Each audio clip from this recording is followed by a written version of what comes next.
រៀបជូនបងប្អូនតែយ៉ាងណារឿងទី1ទៅមុនគឺតកតងនឹងពាក្យថាហួសពេលហើយអូនហួសពេលហើយអូនគឺជាបទចម្រៀងដ៏មានប្រជាប្រិយរបស់ខ្មែរដែលយើងឃើញស្ដាប់ដែលមានលោកស្រីហឹមស៊ីវ៉នហើយលោកព្រាបសវັດដែលច្រៀងបទនេះដែលដកជាប់នៅក្នុងដួងចិត្តបងប្អូនយើងយកមកច្រៀងក្រៅអូខេស្ទើរតែគ្រប់កម្មវិធីនោះឥឡូវនេះពាក្យនេះខ្លាយទៅជាពាក្យដ៏មានប្រជាប្រិយសម្រាប់លោកដូណាល់ត្រាំប្រើនៅក្នុងពេលដែលសង្គ្រាមនៅអ៊ីរ៉ាក់នេះបានផ្ទុះដល់ថ្ងៃទី4ទៅហើយក៏មានមេដឹកនាំអ៊ីរ៉ាក់សុំទោសអ៊ីរ៉ង់ចិត្តតែច្រឡំបងប្អូនព្រោះឥឡូវវាពាក់ព័ន្ធទាំងអ៊ីរ៉ាក់អ៊ីរ៉ង់គួយវ៉េតអីដែរបានផ្ញើសារនៅតាមបណ្ដាញសង្គម True Social របស់គាត់ថាហួសពេលហើយអូនបានន័យថាចរចាអីក៏មិនចរចាអីកើតទៀតដែរគឺអត់មានត្រឡប់ទេអ្វីៗគឺត្រូវតែស្ដាររៀបចំដូររបបដឹកនាំរបស់នៅតេហេរ៉ាននៅទីក្រុងមួយនៅឯឬក៏ថាជាប្រទេសទាំងមូលរបៀបរចនាដឹកនាំរបស់អ៊ីរ៉ង់តែម្ដងហើយហេតុអ្វីបានជាលោកត្រាំបញ្ចេញសារដូច្នេះព្រោះនេះគឺជាលើកសង្គ្រាមយើងឃើញឈុំសមុទ្រពាក់ពីមុនមកអាមេរិកប្រើប្រាស់កម្លាំងច្រើនមែនតើជាពិសេសទ័ពថ្មើរជើងក៏ប៉ុន្តែសង្គ្រាមជាមួយអ៊ីរ៉ង់ម្ដងនេះដោយសារតែបច្ចេកវិទ្យាទំនើបអាមេរិកមិនបានបញ្ជូនទ័ពថ្មើរជើងចុះទៅក្នុងនោះសស្រាក់សស្រាំដោយកាលនៅសង្គ្រាមនៅឈុំសមុទ្រពាក់ទេគឺប្រើបច្ចេកវិទ្យាយន្តហោះទម្លាក់គ្រាប់ពីដែនអាកាសកញ្ជ្រួចវងមិនកញ្ជ្រួចវងនេះគឺកញ្ជ្រួចឆ្លងទ្វីបយន្តហោះប្រដេញយន្តហោះចាប់រ៉ាដាមិនបានដោយប្រភេទ stealth B2 អីដូចថានិយាយទៅគឺយន្តហោះទំនើបគ្រឿងសព្វាវុធទំនើបរបស់អាមេរិកគឺប្រើស្ទើរតែគ្រប់មុខដើម្បីយកទៅបាញ់ស្រោចទៅប្រទេសអ៊ីរ៉ង់ហើយប្រទេសអ៊ីរ៉ង់នោះក៏មិនបន្ថយដៃដែរគឺថាតបវិញស្ទើរតែខ្សោះខ្លួនបាញ់ទៅមូលដ្ឋានទ័ពអាមេរិកស្ទើរតែគ្រប់កន្លែងដែរតាមតែលទ្ធភាពដែលអ៊ីរ៉ង់អាចធ្វើទៅបានក៏ប៉ុន្តែពេលដែលអ៊ីរ៉ង់តដៃវិញនេះជាការពិតជាសិទ្ធិការពារខ្លួនរបស់អ៊ីរ៉ង់ក៏ប៉ុន្តែសិទ្ធិការពារខ្លួនរបស់អ៊ីរ៉ង់នេះធ្វើឲ្យអ៊ីរ៉ង់កាន់តែទ្រាំខ្លួនកាន់តែខ្លាំងព្រោះអីសហគមន៍អន្តរជាតិដែលជាសម្ព័ន្ធមិត្តរបស់អាមេរិកនេះនៅពេលដែលអ៊ីរ៉ង់តដៃគឺគេខ្លាចប៉ះពាល់ដល់សុវត្ថិភាពរបស់ប្រទេសប្រជាពលរដ្ឋគេដែរអញ្ចឹងអាការបាញ់ស្រោចដើម្បីគំទេចប្រព័ន្ធការពារឬបាញ់កញ្ជ្រួចរបស់អ៊ីរ៉ង់ទាំងនៅក្នុងទឹកទាំងនៅលើគោកទាំងនៅអីហ្នឹងគឺថាខ្ទេចខ្ទីស្ទើរគ្មានសល់ឥឡូវនេះសូម្បីតែថ្ងៃនេះក៏មានព័ត៌មានពីខាងអង្គការសហប្រជាជាតិមកថារោងចក្របរមាណូរបស់អ៊ីរ៉ង់ហ្នឹងគឺទទួលបានការរងការវិបហាដោយសារបញ្ហាវិបហាពីអាមេរិកនិងអ៊ីស្រាអែលនេះទៅហើយរឿងនេះគឺយើងគិតថាតើប៉ះដល់រោងចក្របរមាណូហ្នឹងអ៊ីរ៉ង់នឹងអាចបាញ់បរមាណូដែរឬយ៉ាងណាសំណួរនេះបងប្អូនច្រើនទៅសួរច្រើនចុះសង្គ្រាមលោកលើកទី3នេះវាកើតឡើងទៅដែរឬទេអ្វីក៏អាចកើតឡើងដែរបងប្អូនក៏ប៉ុន្តែនៅពេលនេះយើងត្រូវចាំគ្រប់គ្នាថាអ៊ីរ៉ង់គឺជាជនរងគ្រោះក៏ពិតមែនហើយប៉ុន្តែមិនមែនជាជនរងគ្រោះដែលជាមនុស្សស្លូតបូតសុភាពរាបសារទេជាជនរងគ្រោះរបៀបបាតផ្សារពីលដែរដូច្នេះវាពិបាកណាស់បងប្អូនច្បាប់ទម្លាប់យើងគិតថាវាជាការខុសឆ្គងនៅក្នុងការដែលប្រទេសមួយទៅរំលោភដែនអធិបតេយ្យប្រទេសមួយទៀតប៉ុន្តែបើយើងគិតមើលបរិបត្តិស្រុកខ្មែរដូចសម័យខ្មែរក្រហមតែកោលទោសវៀតណាមហើយនឹងរណសេពីធ្នូរបស់លោកហ៊ុនសែនហើយសម្រាប់ជាស៊ីមដែលទៅនាំទ័ពវៀតណាមមកឈ្លានពានកម្ពុជាដើម្បីរំដោះអីចឹងទៅដែលហៅថ្ងៃ7មករានោះបងប្អូនចាំគ្រប់មាត់ថ្ងៃនោះគឺទ័ពបរទេសមកឈ្លានពានកម្ពុជាតាដូចគ្នាអញ្ចឹងគាត់តែបានរូបភាពមួយថាមានលោកហ៊ុនសែនហេងសំរិនជាស៊ីមចូលទៅបកករណសេពីធ្នូឲ្យមាននាមទៅកុំឲ្យថាវៀតណាមមកវាយទាំងស្រុងប៉ុន្តែទ័ពខ្មែរនឹងមានកម្លាំងមកពីណាបើមិនបានទ័ពវៀតណាមដល់ទៅ1សែនអ្នកមកជួយហ្នឹងគឺមិនអាចនឹងវាយទ័ពខ្មែរក្រហមបែកបាក់ទេអញ្ចឹងដើម្បីកម្ចាត់របបខ្មែរក្រហមមួយបានគឺតទៅនាំទ័ពបរទេសមកហ្នឹងហើយដូចគ្នាអញ្ចឹងដូចនៅអ៊ីរ៉ង់អញ្ចឹងបើសិនជាមិនកម្ចាត់របបអ៊ីរ៉ង់នេះមួយបានតើទៅធ្វើយ៉ាងម៉េចឲ្យប្រជាពលរដ្ឋនៅក្នុងស្រុកផ្លាស់ប្ដូររបបនេះបានជាការពិតដើម្បីប្រជាធិបតេយ្យគឺយើងត្រូវបោះឆ្នោតជ្រើសរើសសម្រាប់ជោគវាសនាដោយប្រជាពលរដ្ឋអ៊ីរ៉ង់ការពិតណាក៏ដឹងដែរប៉ុន្តែយើងដែលឃើញទេពួកតាលីបង់ពួកអេបូឡាពួកហាម៉ាស់ពួកអីដែលជាក្រុមភេរវនិយមអីហ្នឹងតែគេដាល់ឲ្យមានដំណើរបោះឆ្នោតដោយសេរីត្រឹមត្រូវនិងយុត្តិធម៌ទេងើបមួយវាយមួយចាប់ដាក់គុកមេដឹកនាំបកប្រឆាំងយកទៅព្យួរកចង់អស់អ្នកដែលនៅក្នុងស្រុកគឺនៅបានគឺតតែអ្នកដែលមិនហ៊ានងើបមាត់ឬក៏ម៉ាយកទៅសងជ័យធ្លាក់ទឹកឲ្យតែស្កសសរសើរគេទាំងខ្លួនឈឺចាប់អីចឹងទៅតើនឹងគេអាចកែប្រែរបបអញ្ចឹងដើម្បីតាមរយៈការបោះឆ្នោតបានដែរការបោះឆ្នោតដើម្បីផ្លាស់ប្ដូររបបមួយដោយប្រជាធិបតេយ្យគឺតតែប្រព័ន្ធបោះឆ្នោតមានភាពសេរីត្រឹមត្រូវនិងយុត្តិធម៌ហ្នឹងទី1ទី2ប្រព័ន្ធផ្សព្វផ្សាយឯករាជ្យទី3អង្គការសង្គមស៊ីវិលឯករាជ្យទី4ប្រជាពលរដ្ឋមានសិទ្ធិបញ្ចេញមតិតាមដោយមិនមាននរណាធ្វើទុកបុកម្នេញចាប់ដាក់គុកអីចឹងទី6ហ្នឹងគឺត្រូវថាប្រព័ន្ធពុករលួយនីតិរដ្ឋអីហ្នឹងគឺស្ដារឲ្យបានល្អនឹងឲ្យវាមានបរិយាកាសមួយដែលថាប្រជាពលរដ្ឋអាចបញ្ចេញសិទ្ធិសេរីភាពដោយខ្លួនឯងបានហើយនៅអ៊ីរ៉ង់ដើរចេញអីបានគ្រាន់តែស្លៀកពាក់អត់ឃ្លុំមុខឃ្លុំអីស្រួលបួលហ្នឹងស្ត្រីបើកឡានបើកអីតាមស្រួលគេចាប់ដាក់គុកអស់ដូច្នេះយើងពិនិត្យមើលទាំងអស់កុំមើលដើមឈើមួយដើមពីរធ្វើជាព្រៃចាប់ពីរឿងលោកត្រាំដែលនិយាយថាហួសពេលហើយអូនខ្ញុំនឹងចូលដល់រឿងស្រុកខ្មែរលោកត្រាំនិយាយហួសពេលហើយអូននេះគាត់ចង់សម្ដៅអញ្ចេះ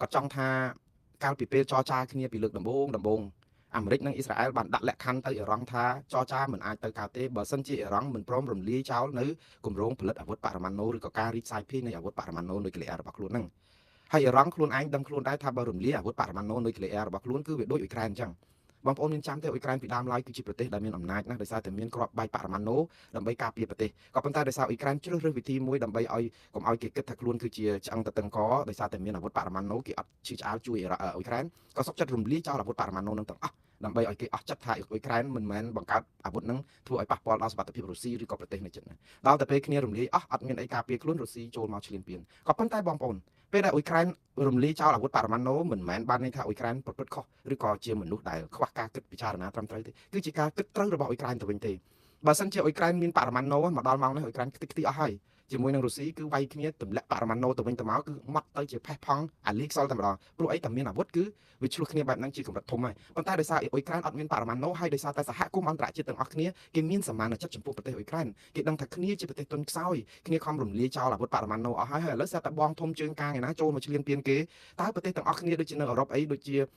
ដែលនៅក្បែរអ៊ុយក្រែនហ្នឹងតើគេឈរអោបដៃមើលកាទេគឺគេអត់ទេឃើញសិលធម៌របស់គេគឺគេត្រូវជួយអ៊ុយក្រែនព្រាមព្រោះអ្នកឯងមិនអាចធ្វើបាបគេទេគេជាជនរងគ្រោះគេបានប្រាប់ឲ្យថាគេមានរបស់ការពារខ្លួនតើហេតុអីបានជាឃើញគេទុនដៃដោយសារតែរបស់ការពារខ្លួនគេមានអាចទប់ទល់អ្នកឯងបានស្រាប់តែមកវាយគេតាមបំពេញដូចគ្នានឹងអ៊ីរ៉ង់ដែរបើសិនជាអ៊ីរ៉ង់ព្រមតែរឿងបញ្ហាបរមាណូជាការពិតរឿងនយោបាយវាច្រើនណាស់បើខ្ញុំនិយាយថាបរមាណូតាមមួយម៉ាត់ក៏តែមិនគ្រប់ដែរក៏ប៉ុន្តែអ៊ីរ៉ង់សប្តាហ៍នេះណាជាបងធំនៅតំបន់មជ្ឈិមបូព៌ាជាសត្រូវស៊ីសាច់ហត់ឈាមជាមួយនឹងប្រទេសអ៊ីស្រាអែលដែលជាសម្ព័ន្ធមិត្តចាត់ទឹកមិនលិចជាមួយនឹងអាមេរិកគឺដោយសារតែអ៊ីរ៉ង់មានបរមាណូនឹងឯងបើកុំមានបរមាណូនឹងអ៊ីរ៉ង់មិនអាចនឹងក្អកបានទេប៉ុន្តែអ៊ីរ៉ង់យកបរមាណូនឹងដើម្បីអីកាងអំណាចរបស់ខ្លួនដូចកូរ៉េខាងជើងអញ្ចឹងកូរ៉េខាងជើងបើអត់បរមាណូគឹមជុងអ៊ុនទៅហើយអត់មានទៅហើយក៏ខ្ញុំជឿដូចខ្ញុំបានជម្រាបអញ្ចឹងថាមិនយូរទេកូរ៉េខាងជើងហ្នឹងឲ្យតែហ៊ានក្អកព្រោះឥឡូវកូរ៉េខាងជើងលែងក្អកលែងធ្វើឲ្យមានគ្រោះថ្នាក់អីដល់អាមេរិកអីបើសិនជាមានតែក្អកអីតែបន្តិចគឺចប់ដូចតែគ្នាទាំងកុំថាបរមាណូនឹងជួយស្អីបាននោះយើងបាញ់មួយគ្រាប់មកគេបាញ់100គ្រាប់ទៅវិញហ្នឹងគឺយើងបានតែមួយគ្រាប់ដំបងហ្នឹងឯងដូច្នេះវាអត់មានអីចំណេញទេហើយដឹងទាំងអស់ប្រទេសដែលមានបរមាណូហ្នឹងគឺសុទ្ធតែជាប្រទេសដែលលែងមានប្រជាប្រិយឲ្យបងប្អូនបរមាណូនេះនៅក្នុងដៃប្រទេសអ៊ីរ៉ង់ជាការពិតសិទ្ធិស្វ័យយ័តនៃប្រទេសអាចការពារខ្លួនបានប៉ុន្តែអាវុធដ៏មុតស្រួចនៅក្នុងដៃអ្នកញៀនស្រានិងស្រវឹងស្រាគឺនឹងបាញ់បោះស្លាប់មនុស្សពេញភូមិតែអាវុធដែលមុតស្រួចហ្នឹងបើនៅដៃគ្រូបង្រៀនឬក៏សាស្ត្រាចារ្យឬក៏ទាហានប៉ូលីសដែលគេមានក្រមសីលធម៌ស្រួលបួលគឺទទួលបានការការពារទៅវិញយើងខ្លាចប៉ូលីសនៅពេលដែលយើងឃើញប៉ូលីសស្រវឹងស្រាធ្លាប់ដើរបាញ់គេមិនចឹងប៉ុន្តែបើសិនជាប៉ូលីសពាក់ឯកសណ្ឋានជួយការពារប្រជាពលរដ្ឋគោរពច្បាប់ធ្វើអីខុសគេចាប់គាត់ដាក់គុកដែរហើយកាន់កាភ្លើងណាទៅខ្លាចពួកគាត់យើងសប្បាយចិត្តទៅវិញនៅពេលដែលឃើញពួកគាត់កាន់កាភ្លើងមកការពារមិនចឹងវាខុសពីប៉ូលីសណាខ្លះដែលវាយបាតកោបោមុខអីហ្នឹងឬក៏ចាប់ញាត់ឡានញាត់អីធ្វើគម្រាមកំហែងអាហ្នឹងរឿងវាមានខ្លះអញ្ចឹងដែរប៉ុន្តែក្នុងស្ថាប័នប៉ូលីសហ្នឹងគឺយើងត្រូវពង្រឹងឲ្យមែនតើឲ្យមានសេចក្តីទុកចិត្តព្រោះយើងកាន់កាភ្លើងការពារមិនមែនកាន់កាភ្លើងមកបង្ក្រាបមនុស្សប្រជាពលរដ្ឋដែលជួលយើងប្រាក់ខែឲ្យយើងចាយទេឥឡូវនេះគឺចឹងនៅអាមេរិកនេះគឺដូចខ្ញុំបានជម្រាបចឹងថាអ៊ីរ៉ង់អាមេរិកបានថាហួសពេលហ្នឹងគឺវាលើសពីអាវុធបរមាណូវាលើសពីប្រេងគឺតកតងនឹងគេហៅថាភូមិសាស្ត្រនយោបាយនៅប្រទេសមជ្ឈិមបូព៌ានេះគឺភូមិសាស្ត្រនយោបាយស្មុគស្មាញណាស់បងប្អូនអាមេរិកចង់បានឲ្យមជ្ឈិមបូព៌ាហ្នឹងខ្លាយទៅជាទីមួយដែលមិនប៉ះពាល់ដល់សុខសុវត្ថិភាពរបស់អាមេរិករឿងប្រេងកាតរឿងលុយរឿងកាក់រឿងសេដ្ឋកិច្ចរឿងអីហ្នឹងគឺផ្សំគ្នាទាំងអស់ឲ្យបងប្អូនអ្នកដែលមានប្រេងកាតមានលុយអីច្រើនគេចង់ធ្វើអីក៏បានដែរការដែលចង់ធ្វើអីក៏បានមិនមែនបានន័យថាពិភពលោកមានសុវត្ថិភាពទេបងប្អូនសុកទៅបង្កើតអាវុធបរមាណូដើម្បីឲ្យខ្លួនឯងខ្លាំងចុះបើខ្លាំងគ្រប់គ្នាទៅបរមាណូហ្នឹងរំលាយខ្ទេចពិភពលោកអស់ហើយចឹងវាជាការពិតវាត្រូវតែមានបងធំណាមួយមានបរមាណូគ្រប់គ្រងអំណាចទៅឲ្យតែមានក្រមសីលធម៌ចុះសួរអាមេរិកមានក្រមសីលធម៌ទេដែលទៅបាញ់ផ្លោងដាក់អ៊ីរ៉ង់នេះខ្ញុំចូលដល់ប្រធានបទទី2ដែលនិយាយអំពីឃោសនិកបកកាន់អំណាចនៅកម្ពុជានាំគ្នាសម្រុកថ្កោលទោសសហរដ្ឋអាមេរិកលើកដំកើងអ៊ីរ៉ង់ខ្ញុំថានេះគឺជានយោបាយផ្ដេសផ្ដាស់មែនតើខ្ញុំមិនហាមឃាត់បងប្អូនទេនៅក្នុងការថ្កោលទោសអាមេរិកកុំថាឡៃបងប្អូននៅស្រុកខ្មែរថ្កោលទោសអាមេរិកសូម្បីតែនៅអាមេរិកកាន់ខ្លួនឯងនេះសូម្បីតែបកប្រឆាំងដែលជំទាស់រដ្ឋាភិបាលដោយអ្នកស្រី Kamala Harris អ្នកស្រី Nancy Pelosi លោកតំណាងរាស្ត្រសមាជិកព្រឹទ្ធសភារបស់គណៈបកប្រជាធិបតេយ្យទាំងអស់គ្នាគ្មានអ្នកណាគ្រប់គ្រងលោកត្រាំទេអញ្ចឹងបានន័យថានៅសហរដ្ឋអាមេរិកនេះមានប្រជាពលរដ្ឋដែលក្នុងបោះឆ្នោតឲ្យគណៈបកប្រឆាំងយ៉ាងតិចក៏ពាក់កណ្ដាលប្រទេសដែរដែលមិនគ្រប់គ្រងអ្វីដែលលោកត្រាំធ្វើទេប៉ុន្តែមិនមែនបានន័យថាមិនគ្រប់គ្រងការរំដួលរំលំរបបផ្ដាច់ការទេអត់មានអ្នកណាគេគប់ជំទាស់រឿងហ្នឹងទេអញ្ចឹងយើងត្រូវចែកទឹកនិងប្រេងឲ្យដាច់គ្នាបងប្អូនមិនមែនបានន័យថាអ្នកណាក៏គិតថាទង្វើរបស់លោកត្រាំទៅឈ្លានពានដែនអធិបតេយ្យរបស់អ៊ុយក្រែនសំទោសអ៊ីរ៉ង់គឺជារឿងខុសច្បាប់ទេអ្នកណាក៏គិតដូចគ្នាដែរចំពោះខ្ញុំកំពុងផ្សាយណាស់ខ្ញុំជាខ្មែរអាមេរិកក៏ខ្ញុំគិតថាទង្វើនេះវាជលហួសហេតុដែរត្រង់ថារដ្ឋធម្មនុញ្ញមានហេតុអីយើងមិនឆ្លងរដ្ឋសភាហើយបើឆ្លងរដ្ឋសភាតើរដ្ឋសភានឹងអនុញ្ញាតឲ្យធ្វើសង្គ្រាមជាមួយរដ្ឋបរទេសដែរទេក៏ប៉ុន្តែភូមិសាស្ត្រនយោបាយឆ្លងច្បាប់ច្រើនពេកគាត់ធ្វើអីអត់បានដែរហើយមេដឹកនាំផ្ដាច់ការបើចាំតែរដ្ឋសភាគេមិនឲ្យធ្វើគឺរដ្ឋផ្ដាច់ការនឹងបានដៃប្រព្រឹត្តអំពើរំលោភបំពានរឿងនេះវាមានរឿងពីរបងប្អូនទី1ការធ្វើវាមានការឆក់ល្វែងតាក់ទងនឹងការផ្ទុយរដ្ឋធម្មនុញ្ញគ្មានអ្នកណាជំទាស់ទេរឿងហ្នឹងមន្ត្រីប្រជាពលរដ្ឋអាមេរិកច្រើនណាស់ដែលគេគិតថាខុសច្បាប់ក៏ប៉ុន្តែបើយើងគិតអំពីថាតើអ្វីដែលជាគោលដៅក្នុងការដែលទៅចាប់លោកម៉ាឌូរ៉ូកាលពីមុនមកហ្នឹងឬឥឡូវនេះចាប់ផ្ដើមបាញ់សម្លាប់មេដឹកនាំរបស់អ៊ីរ៉ង់តើអាផលដែលបានមកវិញហ្នឹងវាសមស្របទៅនឹងការរំលាយឬក៏រំលោភបំពានច្បាប់រដ្ឋធម្មនុញ្ញរបស់អាមេរិកហ្នឹងបានប៉ះពាល់គ្នាយ៉ាងណាតើពិភពលោកហ្នឹងនឹងមានសុវត្ថិភាពជាងមុនដែរឬយ៉ាងណាសំណួរសួរអញ្ចឹងទៅវិញតើអាមេរិកធ្វើដើម្បីអ៊ីរ៉ង់នេះគឺអាមេរិកធ្វើដើម្បីអាមេរិកឬក៏ដើម្បីអ៊ីរ៉ង់ឬក៏ដើម្បីអ៊ីស្រាអែលឬក៏ដើម្បីតំបន់មជ្ឈិមបូព៌ាអញ្ចឹងចម្លើយគឺយើងបើមើលឲ្យគ្រប់ជ្រុងជ្រោយបានយើងដឹងថារឿងមិនមែនងាយស្រួលផុយដូចតែយើងគិតថាហេតុអីបានអាមេរិកប្រព្រឹត្តខុសច្បាប់អ៊ីរ៉ង់ត្រូវតែតដៃហើយអ៊ីរ៉ង់ខ្លាំងគ្រប់ពេល ជាការពិតហើយសម្ដីដែលយើងគិតថាអាមេរិកខុសគ្រប់រឿងហើយអ៊ីរ៉ង់ត្រូវគ្រប់រឿងបានន័យថាជាគំនិតរបស់មេដឹកនាំផ្ដាច់ការអ្នកដែលថ្កោលទោសអ៊ីរ៉ង់នៅពេលនេះដែលដាច់ណាត់ផឹងមានតែរុស្ស៊ីហើយនឹងចិនទេគឺហ៊ានថ្កោលទោសអ៊ីរ៉ង់ដាច់ផឹងហ្មងគឺអត់មានការអត់អាចអីសោះហេតុអីបានជាចិននិងរុស្ស៊ីថ្កោលទោសអ៊ីរ៉ង់ព្រោះខ្លួនគឺជាមនុស្សដែលកាន់អំណាចផ្ដាច់ការបងធំហើយប្រព្រឹត្តអំពើផ្ដេសផ្ដាស់ហើយខ្លាចណាស់អាការដែលគេវាយចូលដល់អធិបតេយ្យរបស់ខ្លួនចិនក៏ការពារកោះតៃវ៉ាន់របស់ដែលថាកោះតៃវ៉ាន់របស់ខ្លួនដែលតៃវ៉ាន់ជាកោះប្រទេសឯករាជ្យមួយអីចឹងទៅមិនចំណុះក្រោមរដ្ឋាភិបាលចិនដែលអាមេរិកការពារកាងកុំឲ្យចិនមករឿងហើយថ្ងៃណាមួយបើចិនហ៊ានតែប៉ះពាល់តៃវ៉ាន់អាមេរិកចូលទៅវាយដល់ក្នុងដែនដីតៃវ៉ាន់ដើម្បីការពារទប់តៃវ៉ាន់អីចឹងទៅដូច្នេះចិនការពារចំហនោះឲ្យហើយថាมันអាចមកវាយចូលក្នុងដែនអធិបតេយ្យចិនក្នុងតៃវ៉ាន់អីចឹងរុស្ស៊ីហ្នឹងក៏តែអញ្ចឹងដែរដើម្បីប្រាប់ថាកុំឈ្លានពានគេអីអញ្ចឹងដែរតែរុស្ស៊ីហ្នឹងគឺខុសទាំងស្រុងខ្លួនឯងយកទឹកបង្គន់យកទៅលាងបន្លែដើម្បីសម្អាតវាមិនត្រូវទេខ្លួនឯងទៅឈ្លានពានអ៊ុយក្រែនប៉ុន្តែបងប្អូនការដែលថ្កោលទោសអាមេរិកហ្នឹងគឺភាគច្រើនមានដឹកនាំផ្ដាច់ការហេតុអីបានជាអញ្ចឹងទី1មិនចង់ឲ្យប្រជាពលរដ្ឋស្ដាប់មើលទៅមេដឹកនាំផ្ដាច់ការវាខ្សោយអត់ចង់ទេដូចគ្នានៅក្នុងស្រុកខ្មែរបើសិនជាយើងនាំគ្នាថ្កោលទោសអាមេរិកកាន់តែច្រើនហើយគ្រប់គ្រងអ៊ីរ៉ង់កាន់តែច្រើនថាអំពើនឹងជាអំពើខុសច្បាប់កាន់តែច្រើនវាមានហេតុផលមួយថាវាខុសខ្លះហើយវាអត់មានត្រូវទាំងអស់ឲ្យខ្ញុំនិយាយអត់ការពារអាមេរិកទេប៉ុន្តែបើយើងមើលថាតើអ៊ីរ៉ង់នេះណាគ្រប់គ្រងប្រទេសបែបម៉េចបងប្អូនជាប្រទេសប្រជាធិបតេយ្យសេរីពហុបកជាប្រទេសដែលមិនធ្វើទុកបុកម្នេញប្រជាពលរដ្ឋជាប្រទេសដែលអនុញ្ញាតឲ្យប្រជាពលរដ្ឋមានសេរីភាពសពបែបយ៉ាងគ្រាន់តែបាតកម្មដើម្បីទាមទារឲ្យមានការផ្លាស់ប្ដូររបបពីអ្វីដែលជាអំពើខុសខើព្រៃផ្សៃហ្នឹងសម្លាប់ពលករបាតកោអស់ជាង30000នាក់នៅក្នុងរយៈពេលមិនដល់2សប្តាហ៍ផងបងប្អូនសម្លាប់រង្គាលបងប្អូនចេះតែសួរថាចុះបើសម្លាប់រង្គាលអញ្ចឹងយើងឲ្យតែអញ្ចឹងយើងធ្វើចុះហេតុអីសម័យខ្មែរក្រហមគេសម្លាប់រង្គាលខ្មែរយើងដល់រាប់លានអ្នកជាងអត់មានសហគមន៍អន្តរជាតិណាជួយអន្តរាគមន៍បងប្អូនយើងវិលទៅអតីតកាលឆ្ងាយណាស់50ឆ្នាំសហគមន៍អន្តរជាតិបញ្ហាភូមិសាស្ត្រនយោបាយពេលនោះអត់ដូចពេលឥឡូវទេអាមេរិកបាក់ស្បាតពីសង្គ្រាមឥណ្ឌូចិនចាញ់វៀតណាមពេលដែលចាញ់សង្គ្រាមវៀតណាមអាមេរិកអត់ចង់វិលទៅប្រទេសកម្ពុជាឬក៏ឥណ្ឌូចិនវិញទេវាជារឿងអាម៉ាស់សម្រាប់ប្រវត្តិសាស្ត្រអាមេរិកដូច្នេះដកឃ្លាចេញមកនៅពេលដែលអាមេរិកដែលជាបងធំមួយលែងចង់គិតគូររឿងឥណ្ឌូចិនយើងអាភ័ព្វគឺអត់មាននរណាគិតគូរធ្វើឲ្យរបបខ្មែរក្រហមសម្រាប់ខ្មែរបានយើងទៅស្រែកហៅនរណាក៏គ្មាននរណាជួយយើងត្រូវចាំថាអានេះវាជារឿងនយោបាយវាអកុសលរបស់យើងនៅក្នុងស្ថានភាពនយោបាយដែលយើងអត់អាចបង្ហើយរកនរណាជួយឲ្យប្រទេសកាលពីសម័យហ្នឹងខ្សោយទាំងអស់គ្នាឆ្លោះគ្នារុស្ស៊ីចិនហ្នឹងគឺថាអត់ត្រូវគ្នារញ៉េរញ៉ៃណាឥឡូវយើងថារញ៉េរញ៉ៃទេនៅតែរញ៉េរញ៉ៃប៉ុន្តែយ៉ាងហោចណាស់ឥឡូវនេះយើងមានបងធំអាមេរិកមួយដែលអាចជាជើងកាងដើម្បីការពារប្រយោជន៍យុតិធម៌កន្លែងខ្លះបានដែរប៉ុន្តែបងធំអាមេរិកហ្នឹងកាលសម័យខ្មែរក្រហមចូលកាន់កាប់ប្រទេសកម្ពុជាបងធំអាមេរិកហ្នឹងគឺបាក់ទាត់នៅវៀតណាមបាត់ទៅហើយដូច្នេះដកចេញពីឥណ្ឌូចិនដកចេញចោលទៅហ៊ានលន់សេរីមតៈអីធ្វើឲ្យពួកគាត់រិះគន់ថាអាមេរិកលុតចោលគាត់បរិបត្តិនយោបាយវាប្រែប្រួលឆ្ងាយហើយកុំទៅឆ្ងាយក្រោយពេកបងប្អូនយើងកុំរស់នៅក្នុងអតីតកាលឆ្ងាយពេកប៉ុន្តែក៏មិនគួរបំភ្លេចអតីតកាលដែលរៀនសូត្រពីវាតែយើងគិតមើលថាតើគេទៅដល់ណាអស់ហើយការថ្កោលទោសអាមេរិកនៅពេលនេះអត់ចំណេញអីទេ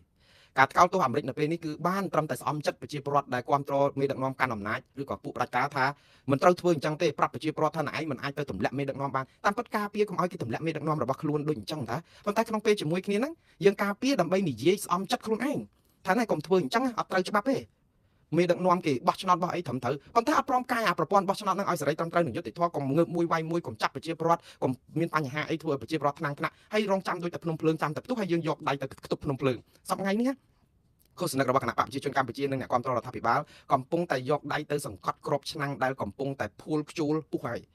យគឺយើងអត់ព្រមបង្ហើបវាយើងយកដៃសង្កត់ដើម្បីកុំឲ្យវាពុះតទៅពេលថ្ងៃណាបន្តិចទៀតផ្ទុះលលាកឆេះអស់តែម្ដងស្អែកយើងអត់បន្ធូរវាអញ្ចឹងបន្ធូរមិនមែនយកដៃខ្ទប់ទេសប្តាហ៍ថ្ងៃកំពុងតែរិះគន់អ៊ីរ៉ង់សំទោសអាមេរិករឿងខុសច្បាប់រឿងអីនេះឲ្យទៅសើថាអ៊ីរ៉ង់ហ្នឹងអូឥឡូវវាយបាញ់ទាហានអាមេរិកស្លាប់ប៉ុណ្ណេះធ្លាក់យន្តហោះប៉ុណ្ណេះខ្ទេចខ្ទីអញ្ចឹងគឺយើងដូចសប្បាយចិត្តណាយើងផ្សាយហ្នឹងមិនមែនផ្សាយក្នុងការថាអូសង្គ្រាមហ្នឹងវាខ្ទេចខ្ទីអស់អញ្ចឹងគួរអាណិតអាសូរមិនមែនអញ្ចឹងទេយើងផ្សាយហ្នឹងគឺខ្លឹមសារនយោបាយចង់ប្រាប់ប្រជាពលរដ្ឋថាអ៊ីរ៉ង់គេខ្លាំងអញ្ចឹងគេមិនចោះចាញ់អំណាចផ្ដាច់ការណាមួយទៅរំលោភបំពានគេមិនមែនអញ្ចឹងទេអស់លោកចង់ផ្ញើសារថាមេដឹកនាំផ្ដាច់ការលួងចិត្តខ្លួនឯងឲ្យព្រមទទួលថាផ្ដាច់ការដូចគេដែរប៉ុន្តែកុំឲ្យធ្វើអញ្ចឹងយើងត្រូវតែតស៊ូមិនឲ្យប្រជាពលរដ្ឋមកក្រោកមកអីណារំលោភច្បាប់រំលោភអីប៉ុន្តែអញ្ចឹងមេដឹកនាំផ្ដាច់ការដូចម៉ាឌូរ៉ូដូចអីអញ្ចឹងឃើញអញ្ចឹងវាស្នាគឺអញ្ចឹងយើងអត់ត្រូវការសកត់គម្របឆ្នាំងឲ្យនាំគ្នានិយាយប្រាប់ធ្វើប្រជាពិធទៅប្រអាប់អាមេរិកសរសើរអ៊ីរ៉ង់អត់បានប្រយោជន៍ទេបងប្អូននយោបាយបែបនេះគឺនយោបាយអត់បានប្រយោជន៍ឲ្យចោលមកសៀតព្រោះអីយើងនិយាយបែបជា logic ទៅវិភាគទៅថាអាមេរិកក៏មានចំណាយថាមិនត្រឹមត្រូវរំលោភរដ្ឋធម្មនុញ្ញខ្លួនឯងមានការរិះគន់ប៉ុន្តែនៅក្នុងពេលហ្នឹងក៏យើងលើកអំពីថាតើអ៊ីរ៉ង់ហ្នឹងជាមនុស្សស្អាតស្អំប៉ុណ្ណាទៅដែលយើងឃើញធ្វើឲ្យពិភពលោកជ្រួលច្របល់ដោយសារអ៊ីរ៉ង់ដែរហ្នឹងដោយសារមជ្ឈមបូព៌ាជួយតែក្រុមពួកភេរវជនពាក្យអីហ្នឹងឆ្លោះគ្នាពេញទឹកពេញដីដូច្នេះវាបើសិនជាបងធំកើតឡើងច្រើនហើយបងធំនឹងប្រទេសផ្ដាស់គឺពិភពលោកវាអត់មានសណ្ដាប់ធ្នាប់ទេប៉ុន្តែបើអាមេរិកជាបងធំឲ្យបងធំចាស់ឲ្យតែមានភាពត្រឹមត្រូវស្គាល់ច្បាប់ស្គាល់ទម្លាប់អីខ្លះទៅតែយើងនៅតែទុកចិត្តអាមេរិកច្រើនជាងទុកចិត្តអ៊ីរ៉ង់ដែរមិនចឹងទេបងប្អូនតែយើងទុកចិត្តតាលីបង់ទុកចិត្តអាហ្វហ្គានីស្ថានទុកចិត្តពួកស៊េរីពួកយេម៉ិន បើសិនជាបងប្អូនឲ្យពួកទាំងអស់នោះក្រុមនោះធ្វើជាបងធំបងប្អូនពេញចិត្តទេបើតែថាបងធំណាក៏មិនពេញចិត្តប៉ុន្តែបើចំពោះយើងបើអាមេរិកជាបងធំយ៉ាងហោចណាស់ក៏បាននំប៉័ងហូបដែរមិនស្ពៃទេមិនចឹងហ៎ឥឡូវយើងនិយាយមកវិញឲ្យវាមានកណ្ដាលខ្លះទៅវាយប្រហារអាមេរិកក៏វាយចោះប៉ុន្តែត្រូវគិតអំពីអ្វីខ្លះដែលអ៊ីរ៉ង់ធ្វើមិនត្រូវខ្លួនឯងដែរហេតុអីមិនកែអាប្រព័ន្ធដឹកនាំរដ្ឋកុំឲ្យមានស្ថានភាពបែបហ្នឹងយើងមើលថាតើយើងវិភាគឲ្យអស់អញ្ចឹងបានយើងជាមនុស្សសេរីយុត្តិធម៌ត្រឹមត្រូវមានសច្ចៈយុត្តិធម៌ប៉ុន្តែយើងនិយាយស្អំចិត្តមេដឹកនាំផ្ដាច់ការកុំឲ្យដេកមិនលក់ណ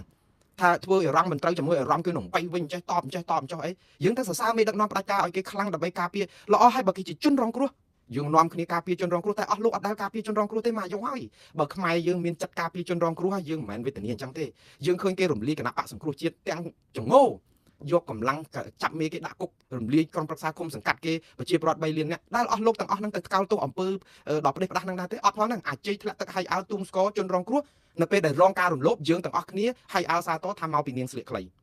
យើងកំពុងតែមានគំនិតខ្លួនឯងក៏បាត់ឧត្តមកតេមនសិការខ្លួនឯងនិយាយស្អីក៏ដោយការពារការអំណាចផ្ដាច់ការរបស់ក្រុមខ្លួនឯងរួចទៅមកធ្វើឯងការពារជនរងគ្រោះអ៊ីរ៉ង់ការពារជនរងគ្រោះអ៊ីរ៉ង់យ៉ាងដូចម្ដេចបើជនរងគ្រោះស្រុកខ្មែររាប់លានអ្នកយកដែរការពារផងហ្នឹងតើយើងមានហេតុផលអីទៅនិយាយការពារអ៊ីរ៉ង់ម្ដងទៀតបងប្អូនខ្ញុំមិនជំទាស់ទេនិយាយការពារចោះហើយខ្ញុំនៅតែគិតថាលោកត្រាំក៏ធ្វើរំលងបំពេញច្បាប់រដ្ឋធម្មនុញ្ញអាមេរិកដែរអត់មានអីទាស់អត់មានអីពិបាកមើលទេព្រោះច្បាប់ធម្មនុញ្ញអាមេរិកមាត្រា1លើគេ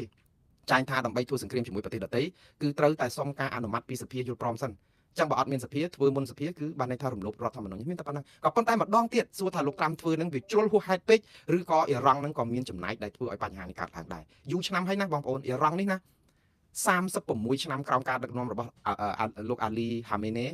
គឺចិញ្ចឹមចិត្តថាត្រូវតែឲ្យអាមេរិកចុះទៅនរកឲ្យតែមានប្រជាពលរដ្ឋអាមេរិកប៉ះពាល់អីតិចគឺត្រូវតែសម្លាប់ដាក់គ្រាប់បែកអញ្ចឹងជាការពិតយើងថាមកពីយើងទៅរករុកគេដែរសបុកម៉ាល់អីដែរមិនទេគឺអ៊ីរ៉ង់ហ្នឹងគឺចិញ្ចឹមចិត្តស្អប់អាមេរិកសួរពូជអញ្ចឹងតើយើងគិតថាអាមេរិកធ្វើហ្នឹងដើម្បីចាត់ការសត្រូវរបស់ខ្លួនហ្នឹងជាអំពើខុសច្បាប់ទាំងអស់ហ្មងនិយាយមកវាអត់ខុសទេនៅក្នុងន័យហ្នឹងគាត់ថាគេហៅអូសទូកុំឲ្យល្អានចាប់ត្រីបានកុំឲ្យល្អទឹកប៉ុន្តែឥឡូវទឹកល្អហើយតែចាប់ត្រីយកមកសិនមកឲ្យសំកោសជូទៅឲ្យវាថ្លាវារងទៅអានេះសំគិតទៀតព្រោះអីអ្នកប្រជាពលរដ្ឋច្រើនណាស់កុំថាឡើយអាមេរិកសូម្បីតែប្រជាពលរដ្ឋអ៊ីរ៉ង់ខ្លួនឯងជប់លៀងសបាយតាមដងផ្លូវអរគុណអាមេរិកនិងអ៊ីស្រាអែលដែលបានដោះស្រាយបញ្ហានេះពួកប្រជាពលរដ្ឋគេរងទុក្ខយូរពេកគេអាចនិយាយអីបានយើងសាកមើលប្រជាពលរដ្ឋខ្លួនឯងនៅអ៊ីរ៉ង់ដែលគេមានសិទ្ធិសេរីភាពនិយាយបានគឺគេជប់លៀងនៅពេលដែលមេដឹកនាំអ៊ីរ៉ង់ស្លាប់តែបងប្អូនគិតមើលអាមេរិកមិនមែនអ្នកជប់លៀងប្រជាពលរដ្ឋអ៊ីរ៉ង់ខ្លួនឯងតើពេលហ្នឹងយើងគួរតែសរសើរអ៊ីរ៉ង់ថាប្រកែឬក៏យើងគួរតែថ្លឹងថ្លែងរឿងនេះអញ្ចឹងម្ដងទៀតបងប្អូននយោបាយអីក៏ដោយដែលផ្សព្វផ្សាយព័ត៌មានរិះគន់អាមេរិកហ្នឹងថាឥឡូវដាក់ទ័ពថាធ្លាក់យន្តហោះធ្លាក់អីហើយយក AI ហ្នឹងប្រសាច់អូយ my god ខ្លះហ្នឹងអ្នកព័ត៌មានស្អីមានស្ថាប័នអីត្រឹមត្រូវអ្នកសារព័ត៌មានម្នាក់ដែលថាយន្តហោះ F16 ថៃធ្លាក់ពេញដីហ្នឹងដល់ពេលដែលគេបាញ់ស្រោចយើងចង់ទ្រាំខ្លួនអស់ហើយអត់មានធ្លាក់យន្តហោះគេមួយ F16 ហ្នឹងឥឡូវមកទៀតផ្សាយព័ត៌មាននឹងដដែលខ្ញុំកោតថាបងប្អូននឹងយើងទាំងអស់គ្នានឹងគឺអត់អូសរំលងចោលអត់ block គាត់ចោលអត់ report គាត់ចោលសោះតើតើនឹងការផ្សព្វផ្សាយព័ត៌មាននឹងពិតយកមកថ្លឹងថ្លែងពិចារណានៅរិះគន់ហេតុអីបានបងប្អូនរវល់រើសរំថ្មចោលឆ្កែនេះខ្ញុំកំពុងតែឆ្ងល់ព្រោះដោយសារតែគាត់អញ្ចឹងហើយហេតុអីបានជាគ្រប់គ្រងគាត់ទៀតខ្ញុំឆ្ងល់អូសចោល report block ចោលទៅយូរទៅគាត់រៀងចាលយើងនៅតែចេះតែអូសហើយមកជំហិញនឹងគាត់រិះគន់នឹងគាត់ទៅឃើញកប៉ាល់ធំមួយណាមួយគេគូរូបគំនូ AI នៅក្នុងស្អីគេលេងហ្គេមលេងអីឆេះផ្សាយឆេះអីស្គូលមកលើកឡើងថាអ៊ីរ៉ង់នឹងបាញ់ឆេះទីអស់ហើយកន្លែងមូលដ្ឋានទ័ពអាមេរិកអីចឹងទៅបែបនេះណាគឺទី1អសិលធម៌ក្នុងនាមវិជ្ជាជីវៈអ្នកសារព័ត៌មានទី2បំពុលព័ត៌មានពេញទឹកពេញដីទី3សបាយឬសូគេបំផ្លាញប៉ះចំហេដ្ឋារចនាសម្ព័ន្ធអាមេរិកវាចំណេញអីនៅពេលដែលយើងឃើញបញ្ហាប៉ះពាល់ដល់អ្នកដែលជួយសង្គ្រោះប្រជាពលរដ្ឋអ៊ីរ៉ង់រាប់លាននេះរួចទៅខ្លួនទ្រាំខ្លួនទៅសារគេបាញ់ឧទាហរណ៍ថាបើគេបាញ់ត្រូវចោះអាហ្នឹងយើងផ្សាយអញ្ចឹងទៅគឺយើងចង់និយាយថាម៉េចហ្នឹងឲ្យសោះម៉េចយើងសាព្រោះខ្យល់រមែងទទួលផលពីជាព្យុះសង្គ្រាមអាហ្នឹងក៏តែមិនបានផលព្រោះអីយើងហាក់បីដូចជាជំរិញរិះគន់បន់ឲ្យតែអាមេរិកកាំងលលាយអញ្ចឹងទៅអត់មើលអំពីអ្វីដែលជាភូមិសាស្ត្រនយោបាយតែគេចង់ធ្វើអីយើងគិតថាពីធ្វើម៉េចស្អំចិត្តមេដឹកនាំផ្ដាច់ការនិងក្រុមឃោសនិកដែលថាបំរើគេហ្នឹងធ្វើឲ្យមេផ្ដាច់ការហ្នឹងកុំឲ្យលងាពេកអ្នកឃើញទេគេបាញ់ពួកអ៊ីរ៉ង់ពួកគេមិននេះផ្ដាច់ការមែនតែគេតដៃវិញយើងមេដឹកនាំផ្ដាច់ការនៅរស់តទៅទៀតតស៊ូតទៅទៀតហេតុអីបានជាស្អំចិត្តប្រទេសផ្ដាស់បែបហ្នឹងទៅវិញផ្សព្វផ្សាយព័ត៌មានមិនពិតផងអីផងចឹងអា AI ហ្នឹងគឺខ្ញុំសប្ងៃនេះណាខាត់ពេលវេលាច្រើនមែនតើដោយសាររឿង AI មិនមែនដោយសារជឿទេដោយសារយកព័ត៌មាន AI នឹងមកផ្ទៀងផ្ទាត់ទៅវាពេលប្រើពេលវេលាច្រើនមែនតើកុំឲ្យបងប្អូនចាញ់បោកគេបើមើលទៅឃើញគ្រប់គ្រាន់ផ្សាយទៅដើម្បីកែព័ត៌មានហ្នឹងអញ្ចឹងអាពេលវេលាត្រូវយកទៅគិតអីទៀតហ្នឹងរវល់ដោយសារតែរឿងដុំថ្មចោលឆ្កែហ្នឹងពិបាកមែនតើអញ្ចឹងបងប្អូនអូសចោលខ្លះទៅអូសរំលងខ្លះទៅប៉ុន្តែអ្វីដែលជាការពិតឲ្យគួរតែផ្សាយអត់អីទេផ្សាយទៅសេតវិមានក៏គេផ្សាយដែរទាហានអាមេរិកថ្ងៃនេះណាស្លាប់ដល់6នាក់ហើយបងប្អូនខ្ញុំផ្សាយថ្ងៃមុនហ្នឹងថា4នាក់ដំបូង3នាក់មិនអញ្ចឹងស្លាប់បន្តដោយសារអីពេលដែលស្លាប់3នាក់ដំបូងរបួស5នាក់ទៀតធ្ងន់ខ្លះសន្លប់អត់ដឹងខ្លួនទេតែអញ្ចឹងមិនអាចសង្គ្រោះបានស្លាប់មួយទៀតទៅ4ឥឡូវអ្នកដែលរបួសធ្ងន់ហ្នឹងស្លាប់2នាក់ទៀតហើយអញ្ចឹង6នាក់ វាជាការគួរឲ្យសោកសម្រេងណាស់បងប្អូនហើយស្លាប់ទៅពេលដែលគ្រាប់បែកផ្លោងទៅផ្លោងមកពេលដែលស្លាប់ទាហានអាមេរិក6នាក់នេះនៅឯអ៊ីរ៉ង់ឯនោះគឺមនុស្សស្លាប់ឡើងដល់ជិត800នាក់ហើយបងប្អូនច្រើនមែនតើសិស្សសាលារៀនអីហ្នឹងក៏មានការស្លាប់ការអីចឹងដែរវាជារឿងគួរឲ្យអាកសោមែនតើក៏ប៉ុន្តែសង្គ្រាមបែបនេះជាមិនផុតពីការស្លាប់ច្រើនទេហើយស្លាប់ច្រើននេះគឺដោយសារតែការបាញ់ផ្លោងកញ្ជ្រួចឆ្លងទ្វីបច្រើនយន្តហោះ drone យន្តហោះអីហ្នឹងនេះគឺជាព័ត៌មានពិតហើយយន្តហោះប្រដេញរបស់អាមេរិកប្រភេទ F10 615អីហ្នឹងក៏មានធ្លាក់ដែរម្ដងមកនេះធ្លាក់3គ្រឿងហើយបងប្អូនគឺត្រូវគ្រាប់បាញ់ធ្លាក់ប៉ុន្តែនេះគឺជាព័ត៌មានពិតមិនមែនគ្រាប់សត្រូវបាញ់ធ្លាក់ទេយន្តហោះអាមេរិកយន្តហោះចម្បាំងប្រភេទ F នេះណាធ្លាក់រហូតដល់ទៅ3គ្រឿងអានេះគឺជាតួលេខដែលទទួលស្គាល់ដោយសេតវិមានគឺធ្លាក់នៅប្រទេសគុយវ៉េតមិនមែនធ្លាក់នៅអ៊ីរ៉ង់ទេហេតុអីបានជាធ្លាក់នៅគុយវ៉េតគឺដោយសារតែការបាញ់ច្រឡំគ្នាឯងមិនមែនសត្រូវបាញ់ត្រូវទេគឺបាញ់ច្រឡំគ្នាឯងដោយសារអីពេលហ្នឹងយន្តហោះពេញមេឃគ្រាប់កញ្ជ្រួចវងបាញ់ពេញមេឃអញ្ចឹងអាមេរិកត្រូវការបញ្ចេញគ្រាប់កញ្ជ្រួចរបស់ខ្លួនដើម្បីចាប់អាកញ្ជ្រួចដែលបាញ់ពីអ៊ីរ៉ង់ពីអីមកពីសម្ព័ន្ធមិត្តរបស់អ៊ីរ៉ង់ហ្នឹងហើយនៅពេលដែលយន្តហោះប្រដេញទាំងអស់ហ្នឹងនៅពេញមេឃដែរយន្តហោះរាប់ពាន់គ្រឿងបងប្អូនច្រើនណាស់ដូច្នេះពេញដែនអាកាសអញ្ចឹងនៅពេលនេះអាការបាញ់ពេលបន្ទាន់ហ្នឹងគឺរ៉ាដាអីចាប់អីក៏ដោយមើលមិនឃើញថាតើអាណាបោះខ្មាំងអាណាបោះសត្រូវអាណាបោះគ្នាឯងទេអញ្ចឹងហើយដែលធ្វើឲ្យគ្រាប់មួយចំនួនដែលបាញ់ទៅចាប់កញ្ជ្រួចរបស់អ៊ីរ៉ង់ហ្នឹងក៏ត្រូវប៉ះយន្តហោះប្រដេញរបស់អាមេរិក3គ្រឿងហ្នឹងធ្លាក់ទៅក៏ប៉ុន្តែពីលុតយន្តហោះទាំង6នាក់នៅលើយន្តហោះទាំង3គ្រឿងដែលធ្លាក់ហ្នឹងគឺបានរស់រានមានជីវិតដោយសារតែមានឆាត់យងមានអីកន្លោះមកអត់អីទេមានសុវត្ថិភាពទេនេះគឺជារឿងពិតអត់មានរឿងអីទៅផ្សាយពលឹះថាឥឡូវអាមេរិកបាក់ទ័ពទៅស្លាប់អស់ទាហានអីអត់ទេជួយផ្សាយព័ត៌មានពិតឲ្យច្រើនបងប្អូនរឿងសង្គ្រាមនៅអ៊ីរ៉ាក់នេះគឺជារឿងរកម្មចិត្តណាស់អត់មានអីថយក្រោយទេទៅមុខហើយលោកត្រាំបានប្រើពាក្យថា4ទៅ5សប្តាហ៍ហើយអាចនឹងយូរជាងហ្នឹងកំដរបានទៀតលោកត្រាំប្រើពាក្យថាកំដរបានអត់ចេះធុញទេ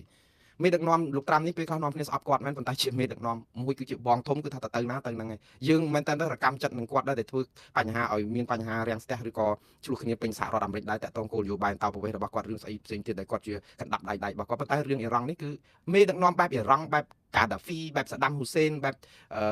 ប៊ិនឡាដេនអូសាម៉ាប៊ិនឡាដេនអីនេះទាល់តែស្ទីលអញ្ចឹងបានទៅរួចបើថាអបឡែបឡប់អីចរចាចោះចរចាឡើងអីដូចតែថៃអញ្ចឹងតែចរចាចោះចរចាឡើងយកដីខ្មែរខ្ទេចអត់បានផលទេ